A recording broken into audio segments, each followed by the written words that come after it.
get asked a lot how to relieve pressure through the neck and the shoulders. There was a lot of different ways to stretch the neck, so I think it can be helpful to just experiment for yourself. Different angles, different rotations, not just kind of a set like ear towards shoulder. There's a lot more that can be interesting from there. So if we take the baseline of ear to shoulder, that's one option.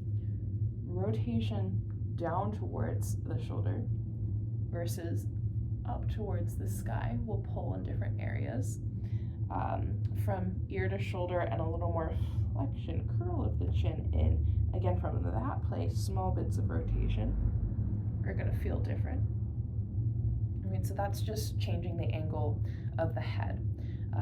Adding in flexion versus extension, rotation in either of those positions. But there are some muscles that attach to the shoulder blade, so moving the shoulder blade in different positions can also make it feel different. So if I take ear to shoulder, maybe the chin to chest variation, having the arm back behind to press the shoulder blade is going to feel different.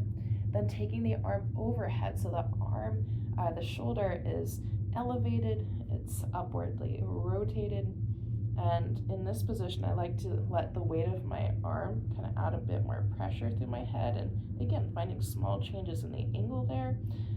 If I'm in this position but then also think of pulling the shoulder blade down, then that creates a nice line of pull here into levator scapula, one of the big muscles that tends to, it's not a big muscle, but it's one that tends to call out loudly, right? And those are kind of some anatomical connections, awareness that we can use to create different lines of pull through the head. But then we can think broader than that, into the fascia, into the nerves, and explore how even movement into the hands can change what we're feeling up into the neck. So if we take that same baseline of ear to shoulder, but then extend the arm out, and maybe add a curl of the fingertips back, extension of the fingertips, that's going to create some tingles, versus rotating the arm in, curling the fist in versus extending the fist, versus flared fingers, curled fingers, all of those things.